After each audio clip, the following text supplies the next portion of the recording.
Welcome back into Road Dog Live. This is the Thursday edition of the Trucking Show, 2022 Mid-America Trucking Show. It is the 50th anniversary of this show, and we are glad to be here. And we're hanging out at booth 19124A. I don't know where 19124 without the A is, but it's somewhere around here. Anyway, hey, one of the things that we love about the show is we get to make new friends, and I just made 4 new friends. And, of course, the first interviews we do, they sit 4 folks down with me. So I don't know how this is going to go. I don't know how I'm going to keep you all straight, but I do know this. They represent Clean Harbors, and we're going to find out a little bit about who Clean Harbors is and what Clean Harbors does. I'm introducing you right now to Kevin Riding. He is the Executive Vice President of Transportation. He is joined by Chris Gonzo Gonzalez, who's the Driver Recruitment and Driver Engagement Manager. We got Larry Pope, who's a Senior Driver Trainer, and then also Michael Guthrie, who's a 30-year Clean Harbor driver. Guys, thank you so much for sitting down and helping us get things kicked off today. We're really happy to have you here. Thank you. Thanks for having us. Yeah, so Kevin, I want to start with you all the way down there. I wonder if you can give folks a little bit of an idea of who Clean Harbors is. What is it that you guys do? Yeah, thanks for having us, Casey. Pretty excited to have the conversation. Clean Harbors is the 19th largest private fleet in the U.S. We've got over 700 locations, cradle to grave hazardous waste remediation company. Been in business 42 years, so we're trying to get to the 50-year mark. Our founder and CEO is still active in the business, started with a pickup truck and 3 other gentlemen, and they've grown it into over a $4.5 billion company. So we're pretty proud of what we do, and we're excited about our sustainability mission and also our safety and our culture environment. And Michael's going to talk a little bit about that for us as well. Okay. Well, I do want to find out from you, Sure. That first hazardous materials load in that pickup truck, do they know what it was? Was it a 55-gallon drum of toxic waste, or what was it that they were hauling? Well, I'm not sure, but we were very fortunate to be able to have this type of in the bay, because there used to be tankers outside of Cape Cod, and keeping that bay very clean. So I'm not sure exactly what that one was, but I'm sure they probably didn't have the right PPE like we do today and our safety culture that we have. Yeah. But we've built on top of that without a doubt. Well, and I can imagine that a company that has to engage daily in a business as crucial to our environment as hauling toxic waste and hazmat type loads, you got to cross your T's and dot your I's daily and make sure you're doing it the right way. Yes, sir. Absolutely. We have a safety culture that we live and breathe 365, and we keep focus on what's important to us, right? So making sure we come to work and leave exactly the way we came in, and that our families, that we can take care of our families, and there's nothing worth getting hurt for in our environment. That's right. Well, so if you would go ahead and expand on that then, Michael.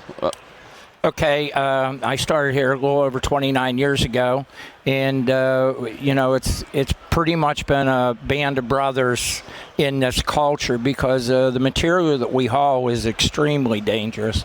And so anybody ever has questions, myself, Larry, and others, people contact us and help them through it, because you can't teach everything on paper, So they get a hold of the veteran drivers, and we do everything to help them out.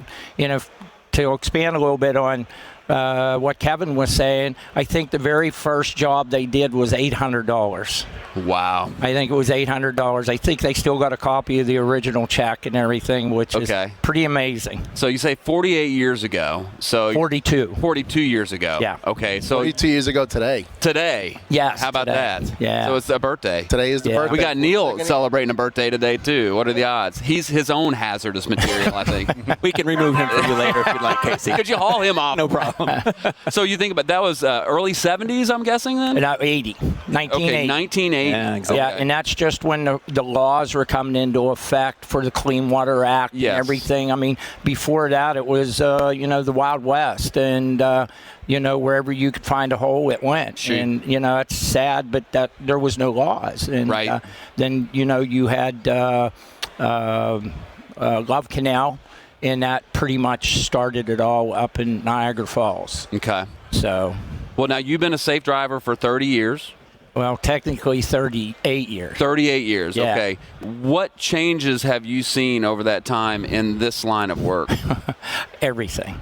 Even the placarding back then was totally different than the placarding today. Mm-hmm. That's all changed, and now it's going to go to an international placarding system.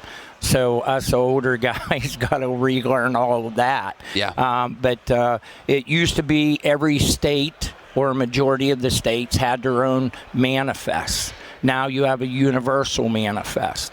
I mean, it is just like the trucks. When we started driving that you didn't have air ride, now everything is, like a Cadillac. We didn't ever believe this. Yeah. You don't miss that old spring ride, though. Oh, God, no. No. If you had a suspension. Yeah. The only air we used to always say was between your butt and the seat. You know That's what right. I mean? That's right. Well, now, Larry, you're a trainer with the I am. company. Now, did you train Michael? No, Michael started 15 years before I did. Oh, did you really? Yeah, I've only been here 14 years. I got you. Maybe he trained you a little bit.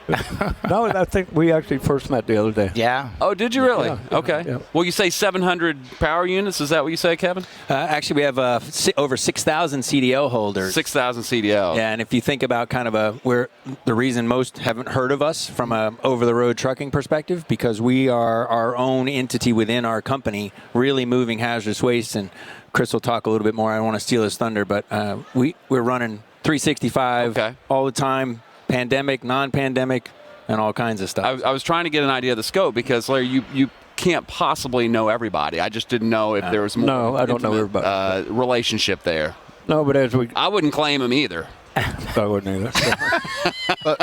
Michael and Larry actually work for two different groups within the company. Yeah. Larry's on our national transportation side, and Mike's currently a vac truck operator on the. Well, it's regional. We call it regional. Well, go ahead and expand on that a little bit because I'm interested to know what are the different divisions that you guys run and what are the responsibilities? Oh, God.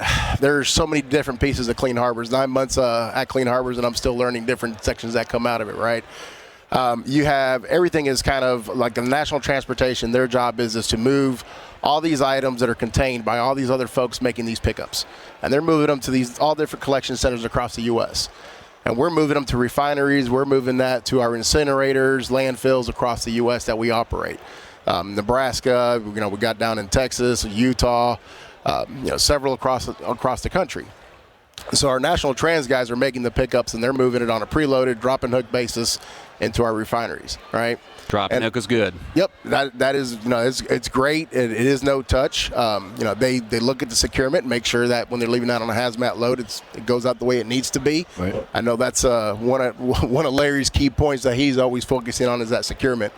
I'll kind of let Mike a little bit expand on a little bit what he does, because honestly, I know he's got the vac truck there, but I really don't know everything that he does in his actual line of business. Well, when the driver started back then, you had to know everything.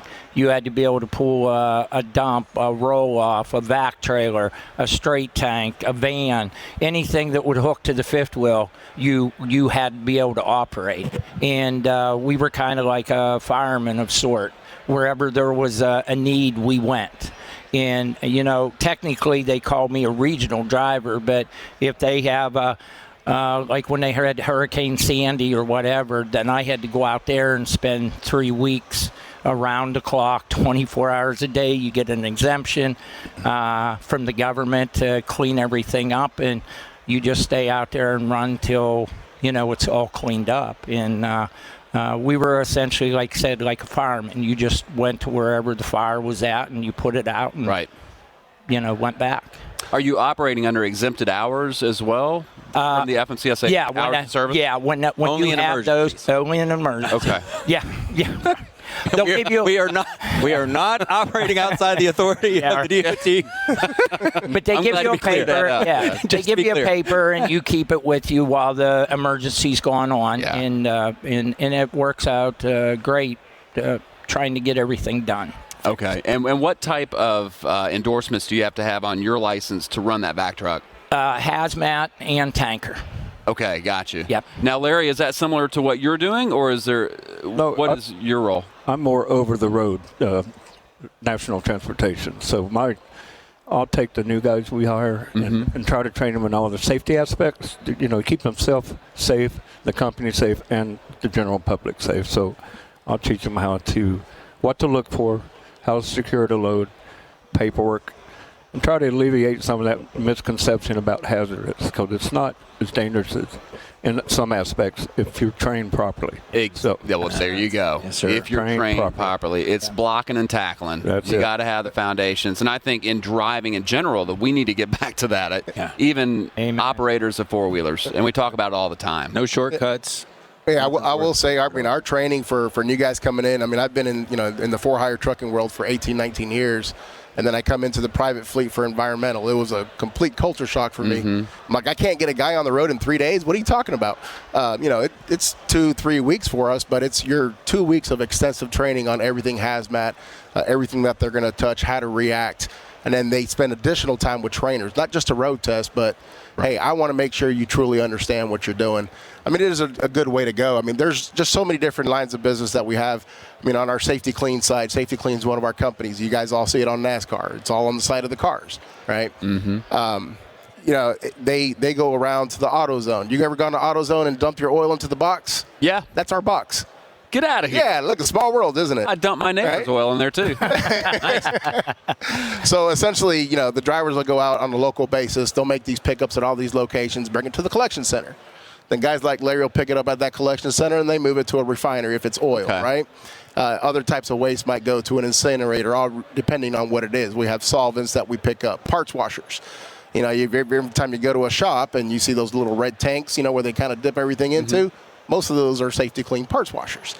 And then, so we've got the types of work. We're completely sustained, so all your local pickups, all your stuff on a local basis, we've got the work there for them. If the guy wants regional work, we got regional. You want OTR work, we got OTR. You want preloaded drop and hook, we got it. You want to put your hands on because you don't want to get fat like me? Guess what? We got that too. So, we have, I think, a little over 1,400 open positions in the company, believe it or not. We got 19,000 employees. Good place to grow. I made the determination to move from where I was at. I was happy where I was at. These guys approached me and they're like, we want to bring more of a trucking culture for our drivers. We're great at environmental, right? We want to build that, that trucking culture. And that's kind of where I came in, how can we make the drivers' lives easier and better for what it is? And that's just, kind of really how I ended up here. It's really amazing to me because we go through life as citizens and we have these conveniences like being able to recycle our waste oil. Sure. And as a person that does that, I never even think about how does the oil get to where it needs to be disposed of or maybe repurposed, whatever. So you guys are the guys just to make things happen behind the scenes.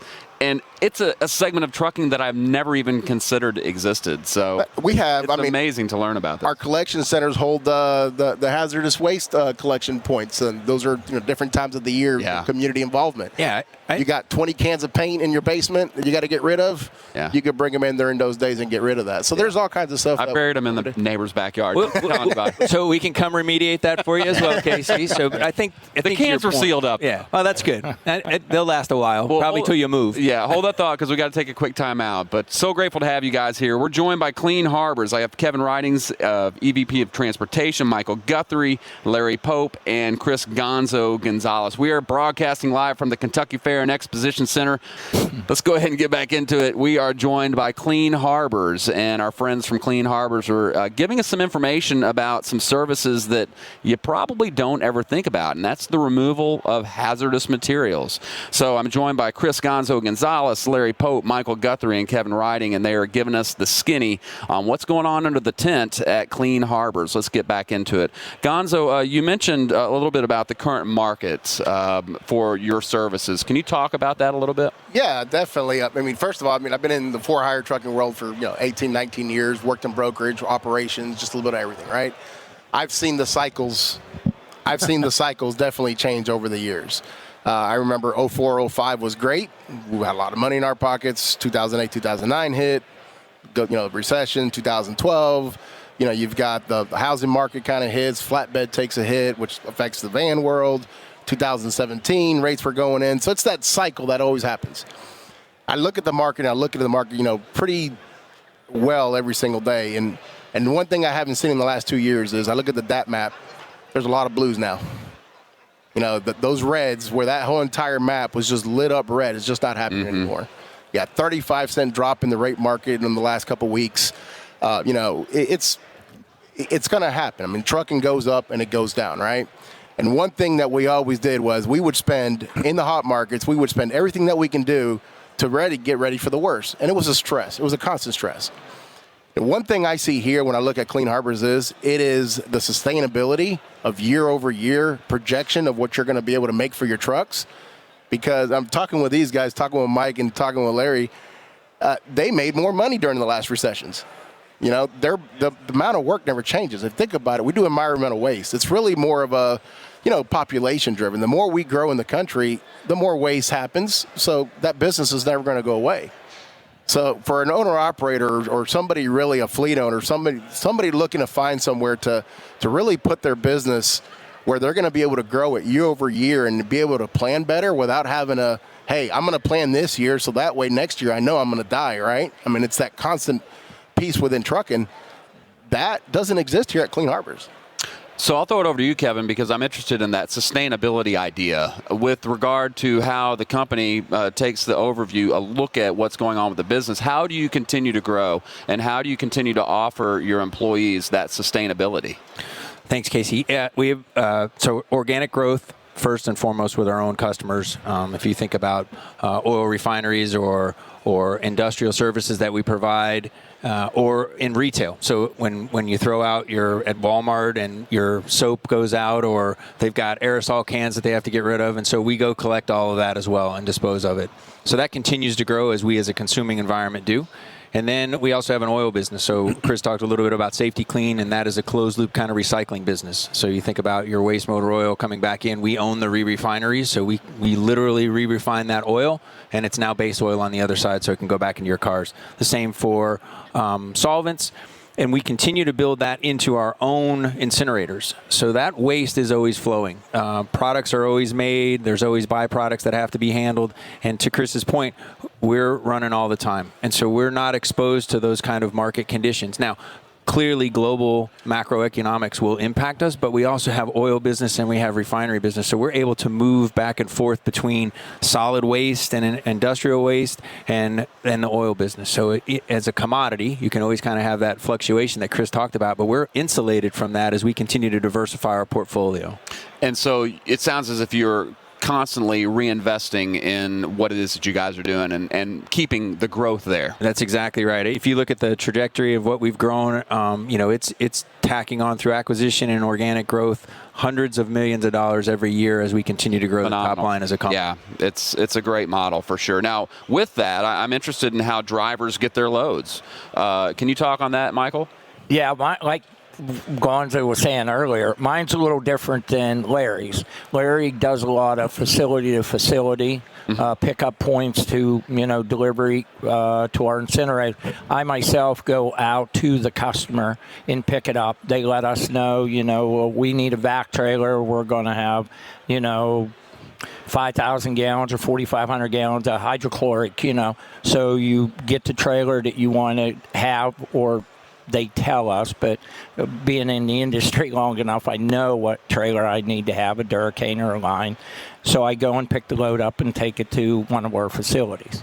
So it's a very, if somebody wants to use their brain, it's a great job to go to, because there's so much versatility that you can go in. It's just not the same drop and hook, drop and hook, drop and hook. But there's nothing wrong with that. But, I just do a little different than what Larry does. But we have it for all flavors, whatever you want to do. I think being diversified is a really good way to approach it, because I'm sure there are drivers that want to go do like the back truck at some time, then they want to go maybe haul some solid waste or whatever. Yep. And so you have that availability. Or heavy haul for that matter. We run iron steel around to our job sites because we might be remediating big dirt jobs, right? So we've got heavy hauls and flatbeds and roll-offs, and there's the diversification of your skill sets and wanting to grow as well. We're happy to train and teach people how to use that equipment as well, and we also incent them for that, right? If you understand how to operate 3 pieces of equipment, there's value to our company and value to you as an individual contributor. Clean Harbors is sitting down with us. I do want to talk a little bit about employee engagement, and I want to talk about vets. 3 of you served in the military. Thank you for your service to our country. And talk a little bit about how that has helped prepare you to take your position and talk to vets about coming in to being members of your team. So the Veterans ERG is actually one of several groups within us. I mean, we have an Asian affinity group. We have a Black affinity group. We do have a large presence in Canada. We have a women's charge group. So we have multiple, groups within the company, and then all those different groups really work with each other. So essentially all these different groups are actually now interacting with each other and helping each other grow, right? Now, within the Vet ERG group, I have 2 passions in my life, drivers and veterans. So, I kind of get to have both of them, right? So it's like, do I really work, right? It's not work. You're enjoying what you're doing. A lot of things that we do with our Veterans ERG group. Last year we did the Reese Across America. Obviously, we're going to look at doing that again this year. Different charity groups throughout the United States. This July, we're helping host a poker run in Cincinnati. We're looking at different ways we can engage, just different veterans within the company. Maybe a three-day getaway type deal. A lot of different things that we're looking at. And it's not just about us belonging. One thing that we do, myself and the other co-lead, is veterans who just can't reach out to others, right? It takes a veteran sometimes to know a veteran, almost the same way it takes a criminal to know a criminal. It works the same way. It takes a vet to know a vet. And when you can hear a veteran... Let's just say it takes one to know one. Yeah, exactly. Thanks, Casey. I appreciate that. Thanks for bailing Gonzo out. So, at the end of the day, we can help determine when a guy is actually in trouble, but he's not speaking it out, right? Yeah. So that's one thing that we do as well within the group. There's several that we're always reaching out to that it's just that something doesn't seem right, and then we're looking out. And if you can keep that guy engaged and you can keep him, feeling better and kind of getting over that hump, it's more productive for everybody across the board. I think what Chris is talking about at the macro level for us is the employee engagement component. So no matter what business we're in hazardous waste and recycling, but we're in the people business. Yep. And whether those are Connections. veterans or Asians or Black or brown or the LGBTQ community, it doesn't matter. Those are experiences, and we want to have that inclusive environment, and that's what we're trying to connect with. And that could be somebody needing to get home for a ball game, or somebody that needs a break, to Chris's point, or might be in trouble personally. So that notion of really staying focused on the individual and the employee as they go there.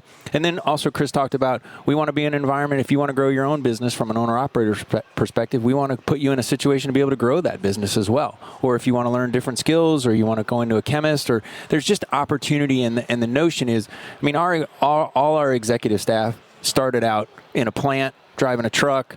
There's a real appreciation and empathy across the business that we have. And I think that's really important from the standpoint of, employee referrals. We had over 1,500 employee referrals, growing the 20,000 folks that we have. And we continue to resource that, because when you feel like you're part of something, not only from the connection to each other, but to our environment, and you have a sustainability story, and you're really concerned about protecting the earth, and it's just an awesome, I'm not trying to get too cheesy here, but it's just really awesome. You're drinking the Kool-Aid. I get really Yeah. excited. Well, I'd like to think I'm making it, so I'm trying to... It's good Kool-Aid. Let me just say that. Fair enough. It is good Kool-Aid. Well, you guys have a lot going on, and at the booth you have Richard Petty getting ready to show up. Absolutely. Richard Booth. What is the booth number? That's the question of the day. Was it 192A you were looking for earlier? If you give me a second here. I will give you a second. So, folks, if you guys are interested in finding out more about Clean Harbors, they are looking for any kind of driver, regional, long haul, sales, service, etc. You can go to booth 70153, Clean Harbors booth. Guys, we're out of time, but thank you so much. Thank you. Appreciate it, Now, Casey. Thank you. Is there a website that folks might visit? They can visit cleanharborsdrivers.com, or you can visit careers.cleanharbors.com, which will give us an expansion of all jobs available across Clean Harbors.